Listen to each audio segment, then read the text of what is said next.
Hello नमस्कार, जय सीताराम, जय बिहार। कैसे हैं आप लोग? आपका फिर से स्वागत है मेरे चैनल बीपीएससी विद स्वीटी से 85 में। दोस्तों, जैसे कि मैंने कहा था कि जब 1857 का जो ये चैप्टर मेरा जो खत्म हो जाएगा, जो जैसे कि मैंने पढ़ाया है अपने क्लासेज में, तो मैं इसको बोर्ड पे पूरे 1857 को कवर करूंगी। मेरा महामैराथन क्लास होगा 1857 का, जिसमें कि आपको हर एक पीटी फैक्ट को कंप्लीट कराया जाएगा और इसी तरीके से हर एक चैप्टर का मेरा मैराथन क्लास आएगा दोस्तों।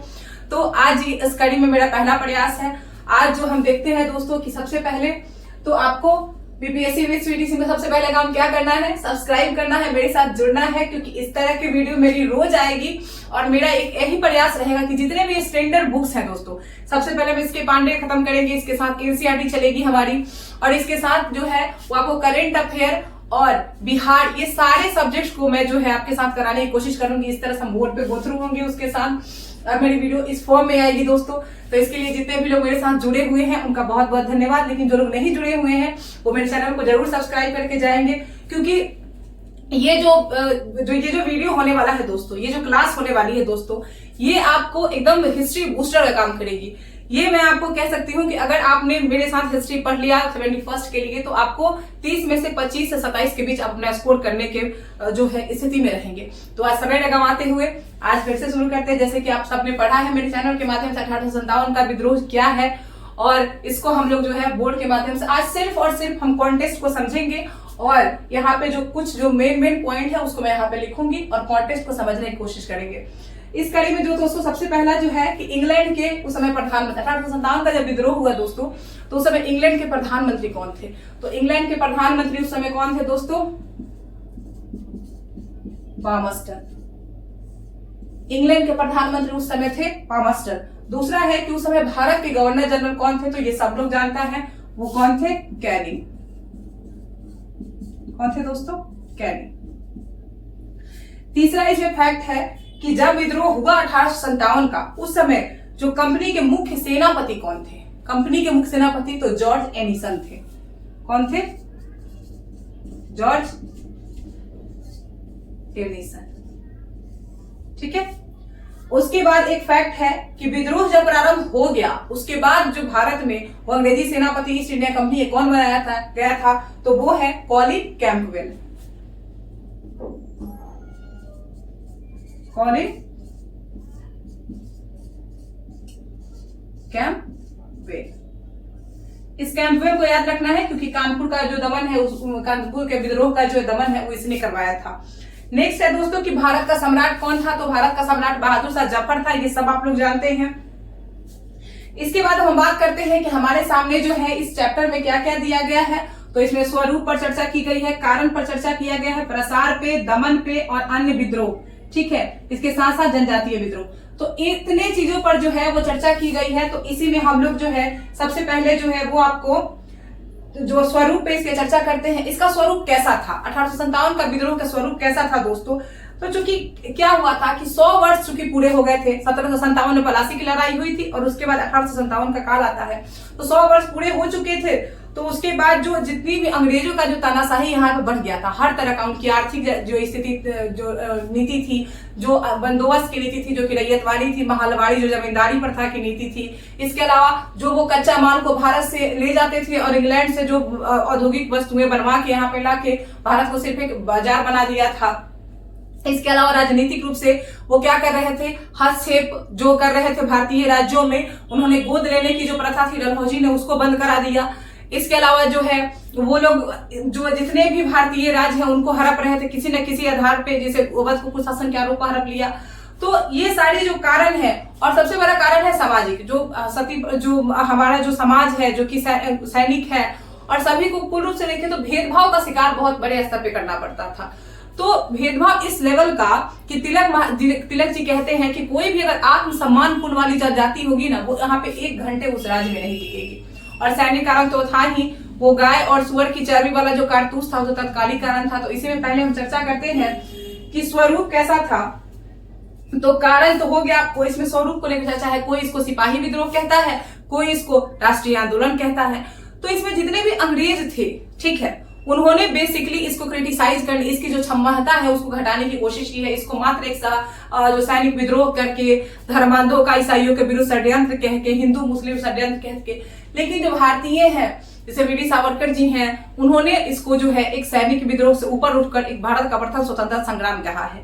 तो इसी बीच में हम अब देखेंगे 1 by 1 किसने क्या कहा है, जो कि क्योंकि पीटी में आपको डायरेक्ट पूछ देता है, स्टेटमेंट दे देता है, और किसने कहा है वो आपसे पूछ देता है। इसी में पहला जो नाम है हमारा वो है, हम 1 by 1 देखेंगे इसको कि रीज ने क्या कहा था। दोस्तों पहले हम इसको साफ कर लेते हैं।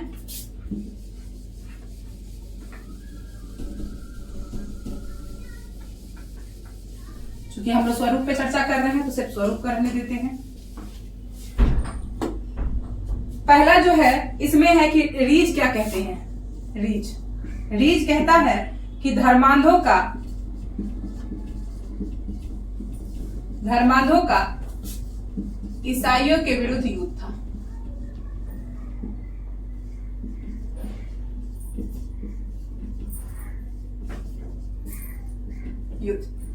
ये कहता है, रीज कहता है कि ये धर्मांध जो भारत के लोग थे उनका ईसाइयों के विरुद्ध युद्ध था। ठीक है, नेक्स्ट है होम्स कहता है कि ये जो है बर्बरता तथा सभ्यता के बीच युद्ध था। बर्बरता तथा सभ्यता के मध्य युद्ध। होम्स क्या कहता है दोस्तों, बर्बरता और सभ्यता के मध्य युद्ध था। नेक्स्ट है कि आपको आता है आउटरम और टेलर। ठीक है, तो आउटरम एवं टेलर क्या कहते हैं दोस्तों, तो वो कहते हैं कि हिंदू मुस्लिम षड्यंत्र का परिणाम, हिंदू मुस्लिम षड्यंत्र का परिणाम। ठीक है, तो धर्मांधों का ईसाइयों के विरुद्ध युद्ध कौन था, रीज।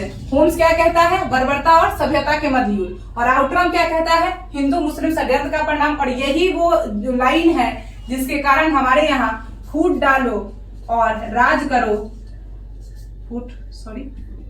फूट डालो और राज करो की नीति चलती है। ये जो नीति हमारे यहाँ अंग्रेजों द्वारा शुरू की गई वो इन्हीं के इस स्टेटमेंट पर की गई। और उसके बाद अंग्रेजों ने हिंदुओं मुसलमानों को तोड़ने के लिए जो है वो सांप्रदायिक जो एक्ट लाना शुरू कर दिया, यहीं से आता है। तो ये तो आपने देख लिया कि अंग्रेज इतिहासकारों ने क्या कहा है। अब हम बात करते हैं कि भारतीय इतिहासकारों ने क्या कहा है इसको। ये तीनों स्टेटमेंट आपको याद रखना है। अगर आपने इसको नोट नहीं किया है तो आप वीडियो को रोक कर इस चीज को पढ़ सकते हैं। हम नेक्स्ट बढ़ते हैं कि हिंदू इतिहास का जो हिंदुस्तान के जो इतिहासकार हैं दोस्तों, उन्होंने इसको क्या कहा है। तो सबसे पहले तो हम लोग इससे पहले भारतीयों की बात करें, एक नेता है जो ब्रिटिश पार्लियामेंट के नेता थे, बेंजामिन डिजराइली।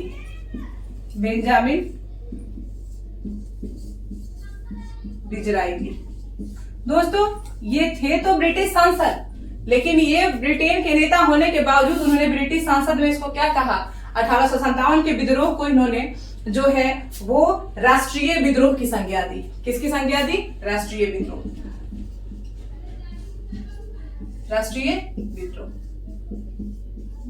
ठीक है, तो बेंजामिन डिज़राइली ने 1857 के विद्रोह किसकी संज्ञा दी, तो राष्ट्रीय विद्रोह। एकदम याद रखना है। नेक्स्ट एक हमारे जो इतिहासकार आते हैं वो है अशोक मेहता जी। क्या नाम है इनका दोस्तों, अशोक मेहता। ठीक है, तो अशोक मेहता इनकी एक पुस्तक है, इनकी पुस्तक का नाम है द ग्रेट रिबेलियन। एकदम आपको याद रखना है दोस्तों, पुस्तक का नाम क्या है, the great rebellion. Ashok Mehta की पुस्तक का नाम क्या है, द ग्रेट रिबेलियन। आपको याद रखना, ये पुस्तक डायरेक्ट पूछ देता है कि पुस्तक से भी पूछ देता है। तो इस पुस्तक में अशोक मेहता जी ने भी इसको क्या कहा है कि इसको जो है वो राष्ट्रीय विद्रोह कहा है। अशोक मेहता ने भी इसको राष्ट्रीय विद्रोह कहा है। ठीक है, एक अब उसके बाद हमारे जो नेता आते हैं जो कि सबसे फेमस है, जो कि बीडी सावरकर जी, उन्होंने 1857 के विद्रोह को, जो उनकी पुस्तक है the Indian war of independence, जिसको उन्होंने 1909 में लिखा है, उसमें उन्होंने इसे सुनियोजित स्वतंत्रता संग्राम कहा है। ये सबसे इंपॉर्टेंट है जिसमें अब इसको आपको याद रखना है। तो हम पहले इस बोर्ड को साफ कर देते हैं, उसके बाद उनकी चर्चा करते हैं। ये पुस्तक द ग्रेट रिबेलियन, एकदम याद रखना है, अशोक मेहता। ये 3 जो मुख्य नेता हैं जिन्होंने की, इतिहासकार और व्यक्तित्व हैं जिन्होंने की इसको राष्ट्रीय विद्रोह कहा है। हम बात कर रहे हैं B D Savarkar, B D Savarkar, the great Savarkar. और इन्होंने 1857 को विद्रोह को क्या कहा है? तो सुनियोजित स्वतंत्रता संग्राम।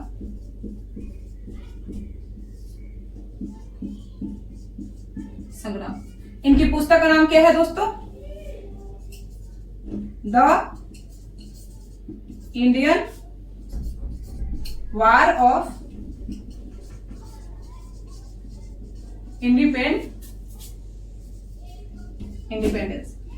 बीडी सावरकर जी दोस्तों, इनकी एक पुस्तक है the Indian war of independence, ये आई है 1909 में।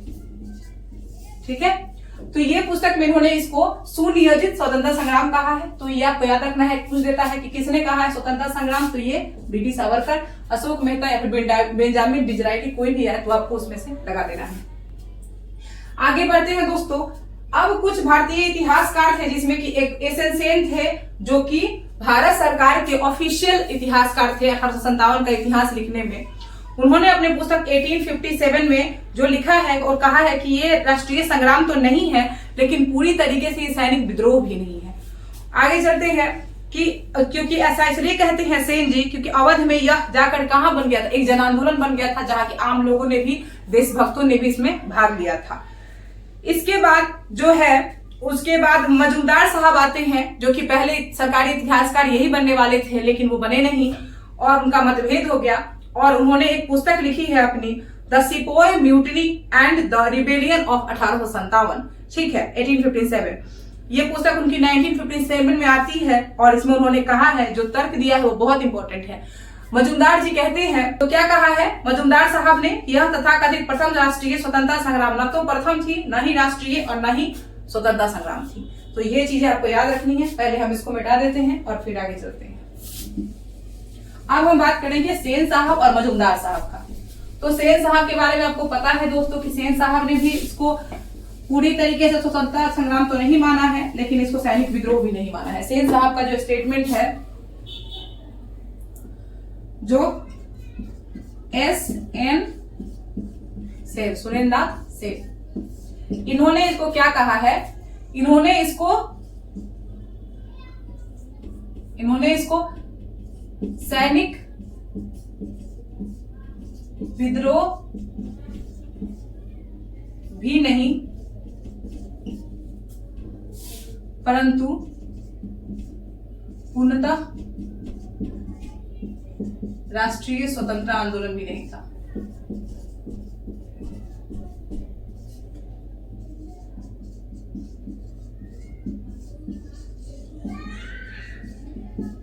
दोस्तों, इसमें ये सेन साहब जो कहते हैं, इनकी पुस्तक है 1857, इसको बोर्ड पे लिखा हुआ है, तो उसको देख लीजिएगा। इनकी पुस्तक का नाम है, ये इनकी पुस्तक का नाम है।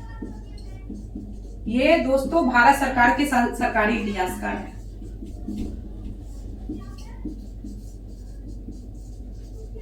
ठीक है, ये सरकारी इतिहासकार है। सेन साहब कहते हैं कि ये जो पूर्णतः राष्ट्रीय आंदोलन नहीं था, लेकिन ये पूरी तरीके से सैनिक विद्रोह भी नहीं था। इसके कारण ये कहते हैं कि अवध कारण देते हैं कि अवध में लोग जो है, अवध के लोगों ने इसको देशभक्ति से लड़ा। अवध जो था वहां के लोगों ने इसको देशभक्ति के रूप में लड़ा।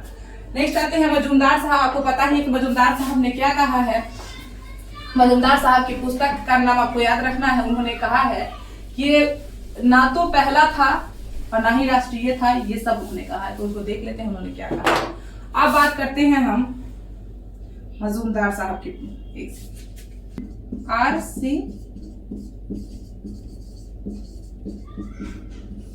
मजूमदार ये कहते हैं या मजूमदार साहब का कथन, और इससे स्टेटमेंट वाइज क्वेश्चन बहुत बार बने हैं, और ये इवन मेंस का भी क्वेश्चन डायरेक्ट यहाँ से मेंस पूछ देता है। इस बात को प्रूफ कीजिए। ये मजूमदार साहब की जो कहानी कहा गया है, और ये उनकी पुस्तक का नाम है the sepoy mutiny and the rebellion of 1857।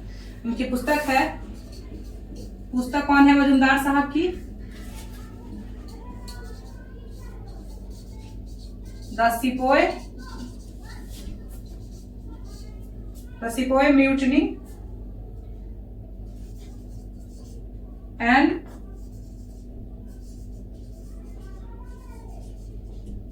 Rebellion of 1857।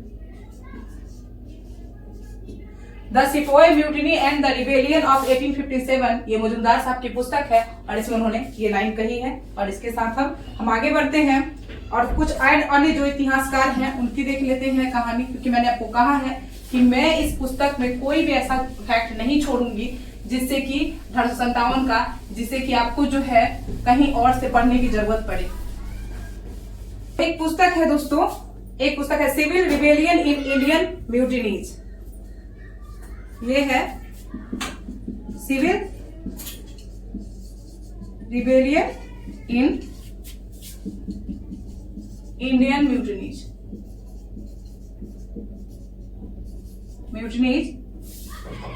1857 to 1859।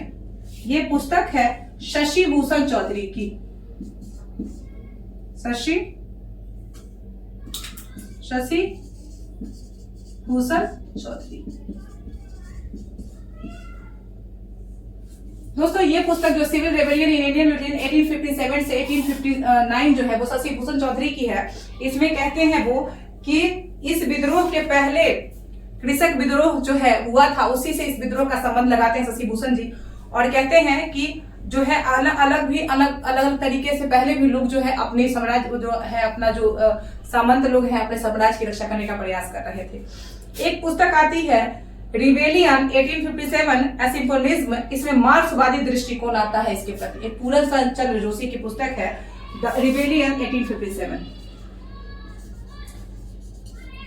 Rebellion 1857 a symposium।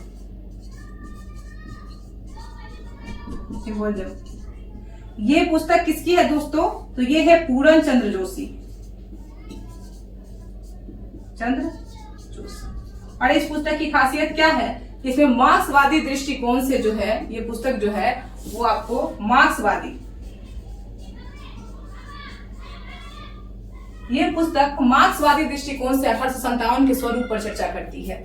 Next जो पुस्तक है, इसके अलावा एक पुस्तक है theories of the Indian mutinies. इसमें शशि भूषण चौधरी की ही पुस्तक है, और वो इसमें कहते हैं कि इस संघर्ष को स्वतंत्रता का संग्राम, मतलब शशि भूषण चौधरी जो है ये भी मानते हैं कि ये स्वतंत्रता का संग्राम है, इसको भी स्वतंत्रता संग्राम मानते हैं। ठीक है, शशि भूषण चौधरी। मार्क्सवादी दृष्टिकोण से कौन सी पुस्तक है? रिबेलियन 1857। ठीक है, तो आपको इसको याद रखना है दोस्तों। अब हम आगे बढ़ते हैं। एक मेजर हैरियट है, उसका चर्चा कर लेते हैं। मेजर हैरियट जो है वो बहादुर साहब के मुकदमे में पेश हुआ था।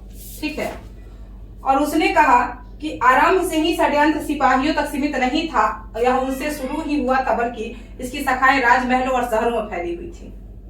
ठीक है, तो ये जो कथन किसका था कि आरंभ से ही षड्यंत्र जो है वो सिपाहियों तक सीमित नहीं था। इन जो 1857 का विद्रोह है उसको सिपाहियों के अलावा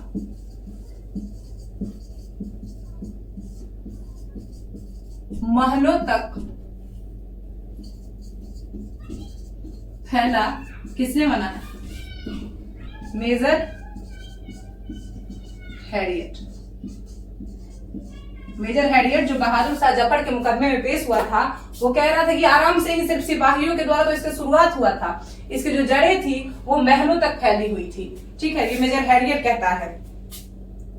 बहादुर शाह जब 25 अगस्त 1857 को प्रकाशित इश्तिहार में कहा था बहादुर शाह ने कि सबको विदित है कि इस युग में हिंदुस्तान के लोग, चाहे वो हिंदी हो या फिर मुस्लिम हो, सभी विधर्मी और विश्वासघातक अंग्रेजों के जुर्म से बर्बाद हो रहे हैं। यहाँ पे बहादुर शाह ने एक कथन कहा था 1857 में। ये बहादुर शाह का कथन है। बहादुर शाह की जो 1857 में लिखता है कि भारत के हिंदू मुसलमान सभी जितने भी लोग हैं, चाहे वो कोई भी हो, वो विधर्मी और विश्वासघातक अंग्रेजों के जुल्म से बर्बाद हो रहे हैं। बर्बाद हो रहे हैं, ये बहादुर शाह जफर कहता है। आगे बढ़ता है और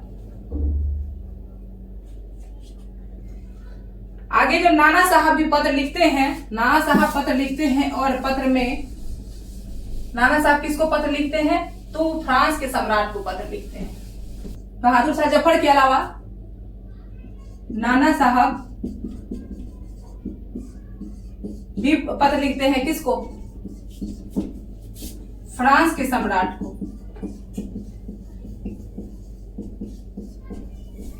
नाना साहब फ्रांस के सम्राट को पत्र लिखते तो पूछ देगा 1857 के विद्रोह में ये जो फ्रांस के सम्राट को पत्र किसने लिखा था? तो नाना साहब ने लिखा था। और उन्होंने जो बहादुर शाह जफर ने जो कहा था उसके दावों का समर्थन किया था। इसके अलावा अवध की गद्दी पर जो नए नवाब ब्रिटिश कादिर बैठे थे, उन्होंने भी घोषणा पत्र का विद्रोह कर जो घोषणा पत्र आई थी बहादुर शाह जफर की, उसका समर्थन करते हुए अंग्रेजों का विरोध किया था।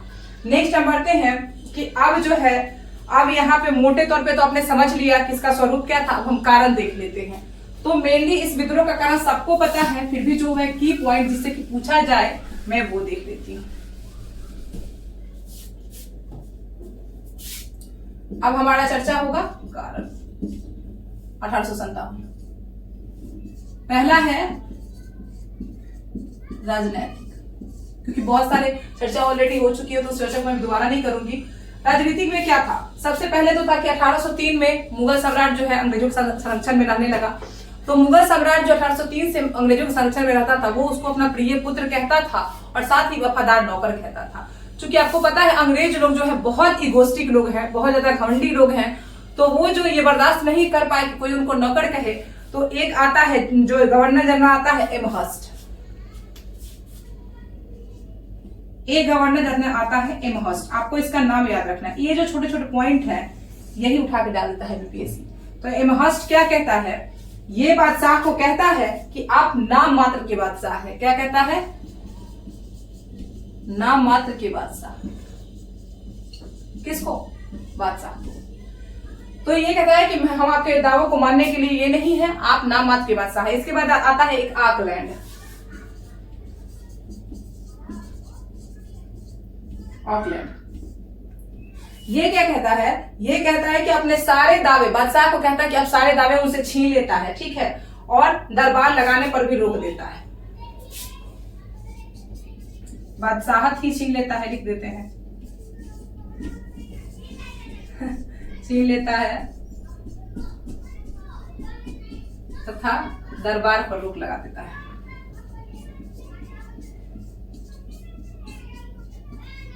ठीक है, यहां पे अब तीसरा आता है डलहौजी। तीसरा कौन आता है दोस्तों? डलहौजी। डलहौजी क्या कहता है? डलहौजी तो कहता है कि बस आप लाल किला आप छोड़िए, तो यहां से लाल किला से भी हटा देता है।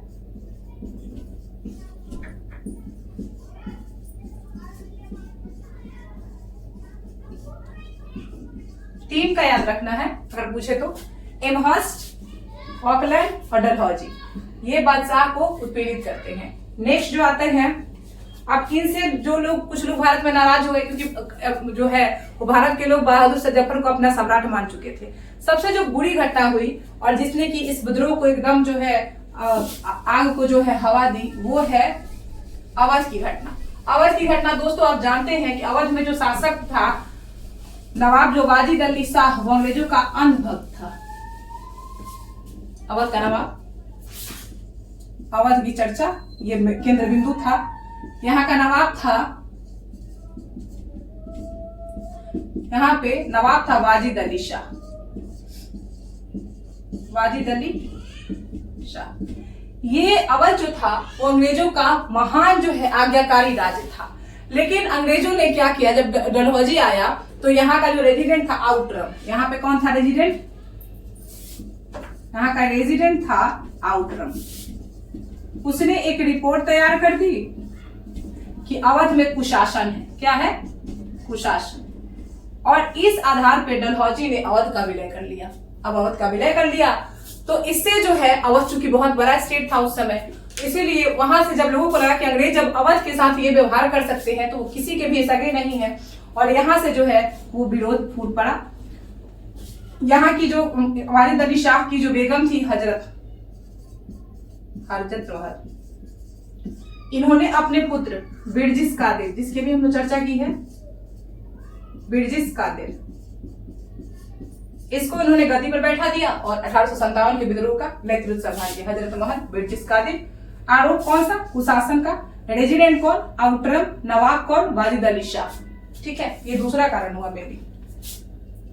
तीसरा कारण हुआ कि आपको तो पता ही है कि जो है तीसरा बाजीराव द्वितीय।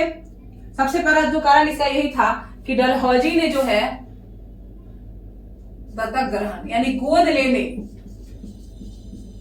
ग्रहण पर रोक। जिसके भी पुत्र नहीं थे जिन राजवारों के पास, और जिन्होंने भी दत्तक ग्रहण किया था, उस नीति में पहले डलहौजी ने रोक लगा दी। ये तो एक हो गया। लेकिन जिसके पास पुत्र थे, जैसे बिरजिस कादिर यहाँ पे है, उस पर भी इसने किसी न किसी तरीके से छीन लिया उनको। तो ये पंजाब को भी इसने छीन लिया। जब फिर जगदीशपुर के जो सामंत थे वीर कुंवर सिंह, उनके पास तो बेटा था ही, फिर भी उनको छीन लिया। तो डलहौजी का जो मुख्य नीति था वो कहीं न कहीं से इन राज्यों को हड़प के ब्रिटिश राज में मिला देना, और ये डलहौजी की जो हड़प नीति है दोस्तों, यही सबसे बड़ा कारण बनी। डलहौजी की राज हड़प नीति 1857 का मेन कारण। ठीक है, ये मुख्य कारण था जिसके कारण ये सारे कारनामे उसने किए हैं, जिसके कारण जो है ये हुआ। इसमें आपको 17 से शुरू होता है। 17, मैं इसको एक बार रिलीज कर देती हूँ।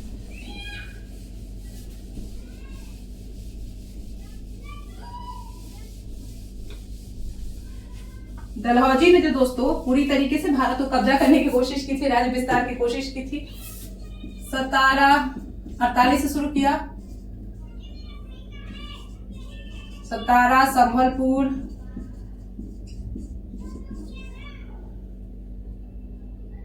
उसके बाद है बघाट, उदयपुर,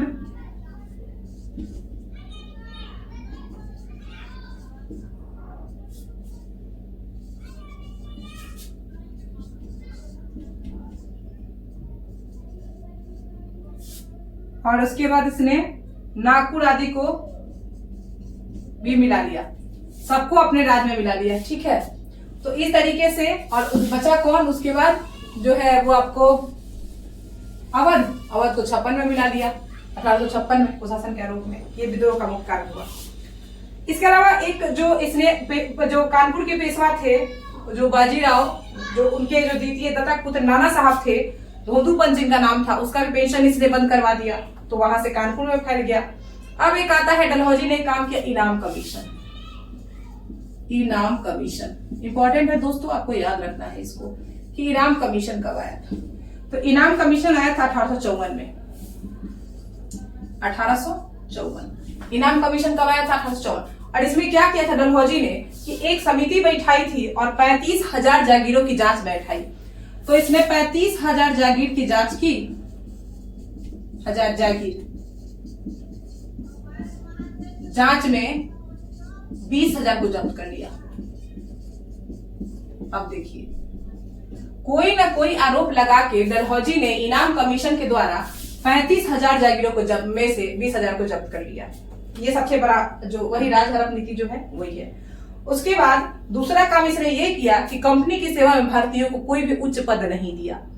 1860 आता है, सर सैयद अहमद खान ने अपनी पुस्तक में लिखा है कि विद्रोह का सबसे महत्वपूर्ण कारण क्या है, तो वो यही है कि भारतीयों को प्रशासनिक जो सेवा है, प्रशासनिक पदों पर नियुक्ति नहीं देना है। नेक्स्ट होता है, और आगे हम आते हैं कि आर्थिक कारण क्या है, तो आर्थिक कारण देख लेते हैं।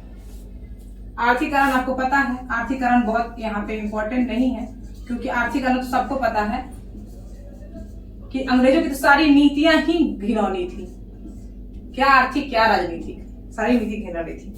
इसमें इन्होंने क्या कर दिया कि नई भू राजस्व नीति लागू कर दी, जैसे कि आपको अस्थायी बंदोबस्त, रैयतवाड़ी, महालवाड़ी, इससे किसान शोषित हो गए। इसके अलावा इन्होंने जो है वो वहां पे औद्योगिकरण हो गया था इंग्लैंड में, तो भारतीय कच्चे माल को वहां पे सस्ते दामों में एकदम सारा कच्चा माल वहां पहुंचा दिया। वहां से मशीन से बनाई वस्तुओं को यहाँ ला दिया। इससे हमारे हमारे हथकरघा जो बुनकर थे, शिल्पकार थे, सबका काम धंधा बंद हो गया। रेल, तार, डाक का जो जिससे कि इन्होंने जो आविष्कार कर दिया, उसे कि संचार इनको मिल गया, सेना इनकी, संचार इनका, तो और शासन इनका। तो फिर इन्होंने हर तरह से भारतीयों को लूटा। तो इसीलिए हमारे जो नेता हैं, कुछ नेता आते हैं, आर्थिक नीति इतनी घिनौनी थी, तो हमारे नेता आते हैं दादा भाई नौरोजी,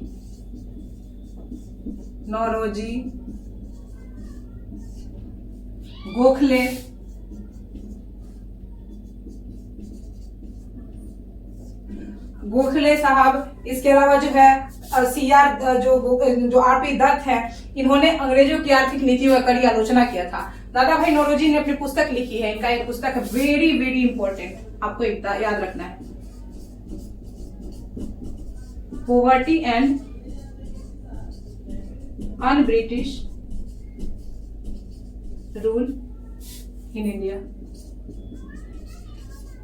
ठीक है, poverty and un British rule India बहुत ही फेवरेट क्वेश्चन बीपीएससी का, कि बहुत बार पूछा गया, आपको इसको याद रखना। इसमें इन्होंने कहा कि अंग्रेजों की जो नीति है बहुत खराब है। इन्होंने इसमें धन निष्कासन सिद्धांत यानी कि ड्रेन थ्योरी दी थी।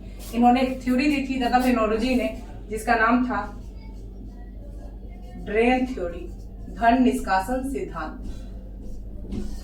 इसमें कहा था कि अंग्रेज जो है भारतीय धन को यहां से ले जा रहे हैं और वहां से जाके औद्योगिकरण सारी वस्तुएं बनाकर भारत को जो है आयातित वस्तुओं का बाजार बना दिया है।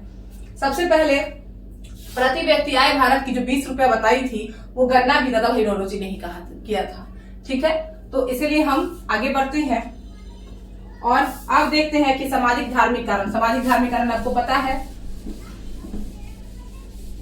देख लेते हैं।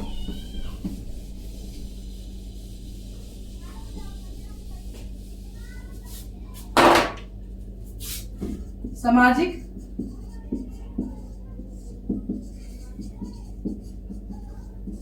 धार्मिक कारण। दोस्तों इसमें क्या है कि देखिए कुछ सुधारात्मक काम भी इन्होंने किए, जिसका जो है भारतीय रूढ़िवादी जो समाज जिससे कि नाराज हो गया। जैसे कि बेंटिक ने सती प्रथा 1829 से बैन कराया राजा राममोहन राय।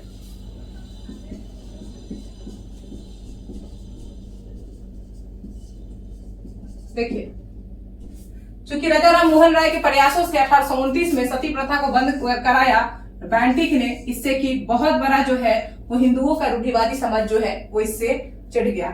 नेक्स्ट जो है वो आपको सती प्रथा के अलावा कन्यावध, बाल विवाह, विधवा पुनर्विवाह, ऐसे जो कार्य किए गए, ये सब जो इन्होंने सुधारात्मक कार्य किए, चूंकि ये समाज के अच्छे कार्य थे, लेकिन इससे जो हमारा रूढ़िवादी समाज है वो जो है अंग्रेजों से चिढ़ गया और जब विद्रोह हुआ तो उन्होंने अंग्रेजों के खिलाफ विद्रोहियों का साथ दिया। इसके बाद एक जो सबसे बड़ी जो इनकी कमी थी वो ये थी कि ये भारतीयों के साथ इतना गंदा व्यवहार करते थे। आप इसी से समझ लीजिए कि भारतीयों को सुअर की संज्ञा देते थे और इनको काले कलूटे कहते थे और भारतीयों को सुअर की संज्ञा देते थे। इन्होंने अपने जो रेस्टोरेंट, अपने मॉल, ये सब बड़े बड़े जगहों पर भारतीयों का प्रवेश तो बैन कर ही रखा था, साथ ही एक बोर्ड लगा रखी थी कि इंडियंस एंड जो है डॉग्स आर नॉट अलाउड, भारतीय और कुत्ते जो है यहाँ पे प्रवेश नहीं कर सकते हैं। तो भारत में रह के, भारत का खा के इन्होंने इतने गलत व्यवहार किए भारत के लोगों के साथ कि तिलक जिस पर कहते हैं, तिलक का कथन है, स्टेटमेंट है, अगर पूछ देगा स्टेटमेंट वाइज क्वेश्चन बीपीएससी बहुत पूछता है तो बी केयरफुल। यहाँ पे तिलक का कथन है कि कोई भी आत्मसम्मान युक्त जाति इसे 1 घंटे के लिए बर्दाश्त नहीं करेगी। कोई भी आत्मसम्मान युक्त जाति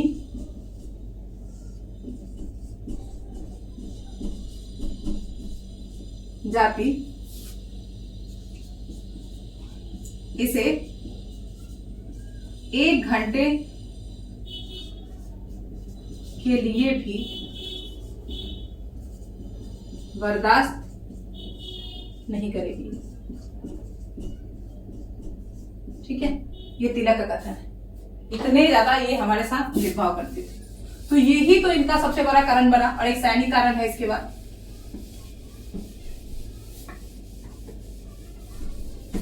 सैनिक कारण आपको पता है, सैनिकों का इन्होंने सैनिक कारण ही तो इसका मुख्य कारण है।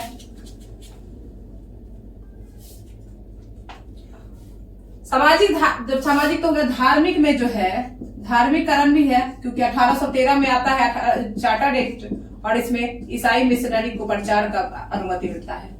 ईसाई धर्म प्रचारक आते हैं भारत।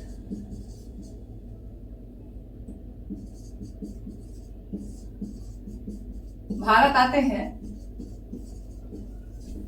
और इसके बाद इन्होंने भारत में आके बुरे तरीके से, गलत तरीके से धर्म का प्रचार करना शुरू किया। ये कहा गया कि आपको तभी अपने पिता की संपत्ति में जो वारिस माना जाएगा जब आप ईसाई धर्म अपना लेते हैं। इसके अलावा जेलों में जो है जानबूझकर गैर ब्राह्मण से खाना बनवाया गया, जानबूझकर बर्तन ले जाने पर भी रोक लगा दी गई, हर तरह की यातना कैदियों को भी दी गई जो भी ईसाई धर्म स्वीकार नहीं कर रहा था। एक गोपीनाथ जो है वो बंगाली ब्राह्मण था जो बाद में ईसाई बन गया था। उसने लिखा है कि जेल में एक ईसाई अध्यापक आता है जो कि कैदियों को जो है वो आपको ईसाई बनने की प्रेरणा देता है, पाठ पढ़ाता है। तो ये सब चीज था। और यहाँ पे जो है एक अंग्रेज अधिकारी मेजर एडवर्ड्स लिखता है कि भारत पर हमारे अधिकार का अंतिम उद्देश्य देश को ईसाई बनाना है। तो आपको मेजर एडवर्ड का कथन याद रखना है। कभी कभी स्टेटमेंट वाइज जो कथन पूछते, मेजर एडवर्ड, अंतिम उद्देश्य क्या? देश को ईसाई बनाना।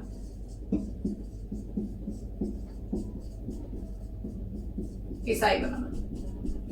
मेजर एडवर्ड कहता है, अंग्रेज अधिकारी, कि हमारा अंतिम उद्देश्य है कि हम भारत को जो है ईसाई बना दें।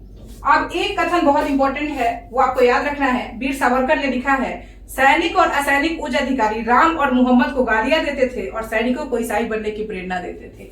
सावरकर जी ने क्या लिखा है? सावरकर का क्या कथन है कि जो सैनिक और असैनिक थे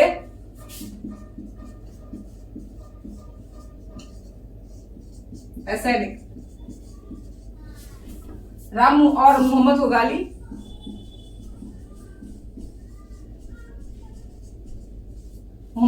देते थे।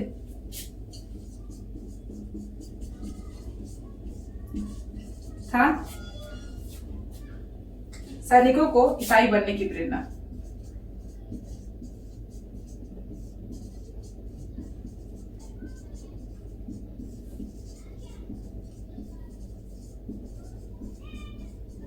देखिए, सावरकर का कथन याद है कि किसने कहा था कि जो 1857 के विद्रोह के से पहले अंग्रेज जो है वो सैनिक और असैनिक सभी को राम और मोहम्मद की गालियां देते थे तथा सैनिकों को ईसाई बनने की प्रेरणा देते। तो वीर सावरकर ने कहा।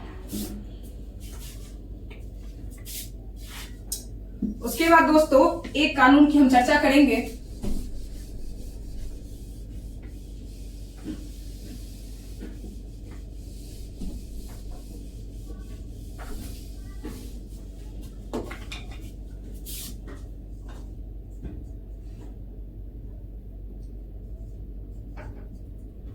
एक कानून है लेक्स लोकी कानून, ये आपको याद रखना है। लेक्स लोकी कानून, ठीक है। ये कानून क्या है दोस्तों? तो लेक्स लोकी कानून जो है धार्मिक अयोग्यता इसको कहते हैं। इसको कहते हैं धार्मिक अयोग्यता। ये धार्मिक अयोग्यता कानून था लेक्स लोकी। इसमें कहा गया था कि अगर आप ईसाई धर्म मान लेते हैं तो आप अपने पिता की संपत्ति से वंचित नहीं होंगे। पिता का उत्तराधिकार ईसाई बनने पर। पढ़िए, ये कानून आया था दोस्तों 1850, ठीक है। सैनिक कारण देख लेते हैं हम।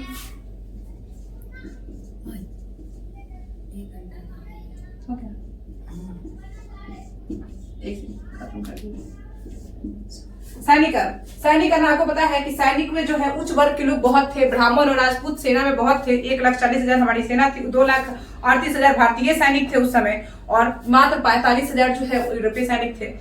5:1 सेना का अनुपात था। क्या था? 5:1, 5 भारतीय पर 1 यूरोपीय, ये अनुपात था। अब इसमें क्या हुआ कि जब ये लोग इतना दुर्व्यवहार करते थे, भारतीय जो सैनिक थे उनको तरह तरह का दुर्व्यवहार झेलना पड़ता था, भोजन नहीं मिलता था, वेतन नहीं मिलता था, मात्र 7 रुपए वेतन मिलता था इनको। तो इन लोगों जो है, ये तो दुर्व्यवहार पहले से हो रहा था, ऊपर से क्या आ गया, तत्कालिक कानून क्या आ गया कि तत्कालिक कानून रॉयल इनफील्ड राइफल आ गया, और वहां पे जो है वो इनके धर्म के साथ खेला गया, इसीलिए ये कानून जो है, ये जो 1857 का विद्रोह जो है वो हो गया। तो सैनिकरण में जो है, एक तो सैनिक दुर्व्यवहार, क्या था? सैनिक दुर्व्यवहार, ठीक है। और इसके अलावा क्या था? कम वेतन, ठीक है। और इसके अलावा जो है उनके साथ क्या होता था कि सबसे बड़ी जो है धर्म के साथ इनके खेला जाता है, धर्म से खिलवाड़। अब इसी कारण 1857 होने से पहले भी कई सैनिक विद्रोह हुए हैं, जिनको हम लोग देख लेते हैं।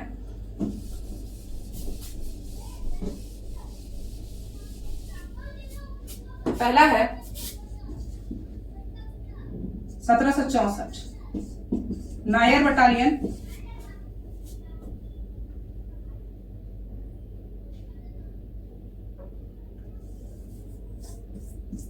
सॉरी दोस्तों, सबसे पहला 1800 बक्सर का युद्ध चल रहा था, बक्सर का युद्ध। सेना की एक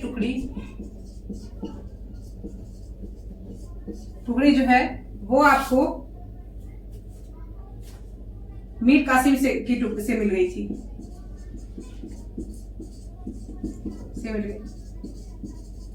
तो पहला सिपाही विद्रोह कब माना जाएगा? 1764 में, जब सेना की एक टुकड़ी ने विरोध करके जो मीर कासिम की सेना को जो है ज्वाइन कर लिया था, यह 1764 के बक्सर के युद्ध में। दूसरा हुआ था आपको प्रथम धार्मिक विद्रोह,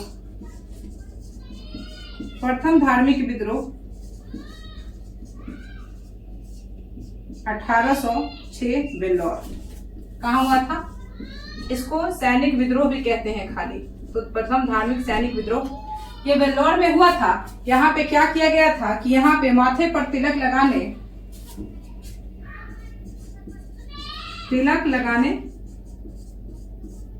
पगड़ी पहनने पर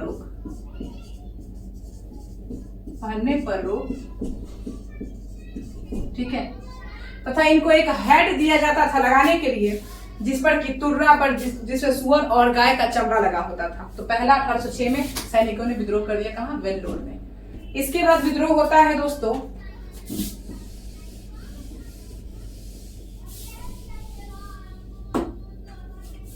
1824 में। ये सारे सैनिक विद्रोह हैं। इसमें है बैरकपुर के 47वीं रेजिमेंट, जो कि है बैरकपुर, इसने विद्रोह किया था। और इसके विद्रोह का कारण क्या था? तो यहाँ पे इन्होंने बर्मा जाने से इनकार कर दिया था। अंग्रेज जब बर्मा जाने और समुद्र पार करने से इनकार,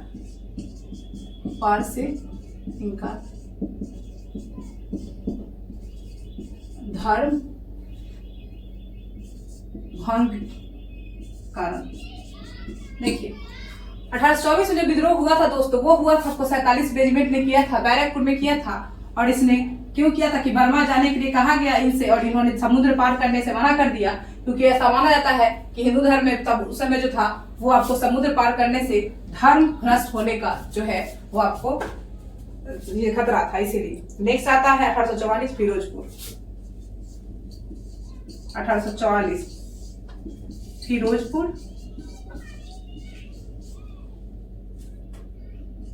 फिरोजपुर। यहाँ पे 64वीं रेजिमेंट ने भी विद्रोह कर दिया था वेतन भत्ते के लिए। 64वीं रेजिमेंट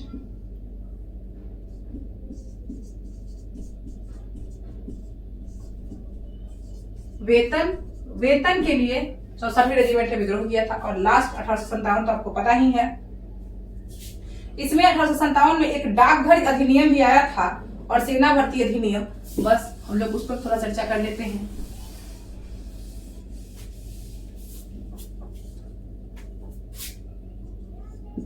अठारह डाकघर अधिनियम और 1856 सेना भर्ती अधिनियम।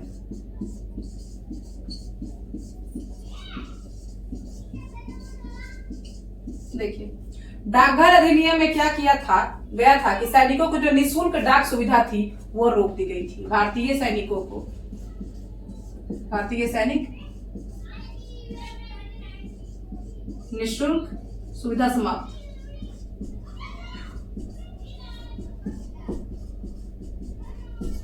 जो भारतीय डाकघर अधिनियम आया 54 में, या कब आया ये पूछेगा, तो इसमें इनकी जो निःशुल्क सुविधा थी वो समाप्त कर दिया गया था। और सेना भर्ती 56 में आया था। इसमें कैनिंग ने कहा था कि अब किसी को भी ऐसा नहीं कहना है कि वो जो समुद्र पार नहीं करेगा, इस तरह का कोई भी कानून लागू नहीं होगा। ठीक है। अब चूंकि इसके अलावा जो है, अब चूंकि जो कृषक थे और जो सारे जो सैनिक वर्ग थे वो कृषक वर्ग से आते थे और वो अपने धर्म को मानते थे, ऊंची जाति के लोग थे, इसीलिए जो है उन्होंने इस चीज को मानने से इनकार कर दिया। और लास्ट में आता है तत्कालिक कारण जो है वो आपको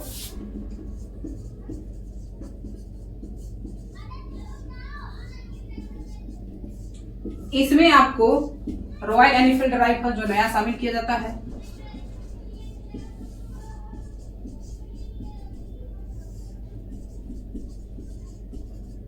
ये नया आता है ब्राउन ब्रेस, जो पहले जो बंदूक थी ब्राउन ब्रेस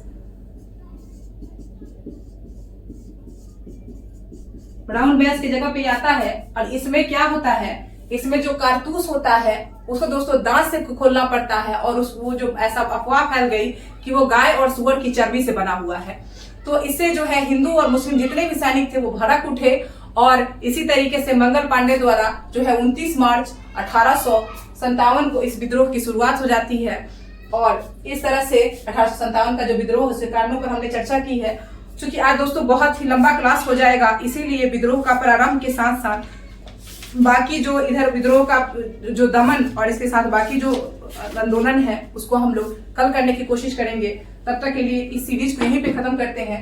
और अगर आपको ये वीडियो अच्छा लगा, अगर मेरी क्लासेज अच्छी लगती है तो ज्यादा से ज्यादा संख्या में शेयर करें और सब्सक्राइब करें चैनल को। हम इस तरह से पूरा प्रयास करेंगे कि 1857 का विद्रोह समेत सारे जितने भी एस के पांडे, एनसीईआरटी और बिहार तथ्य संग्रह, ये सारे बुक्स जो है, जो करंट अफेयर है, बिहार करंट अफेयर, सारे बुक्स को हम इस तरह से आपके लिए कंप्लीट करा दें ताकि जो है आपका एग्जाम में कोई भी स्टैंडर्ड बुक ना छूटा हो और आप जो है एक तरह बीपीएससी में अच्छा अपने लिए एक सीट पक्का कर सकें। इसी के साथ हम क्लास को खत्म करते हैं। जय सीताराम, जय बिहार।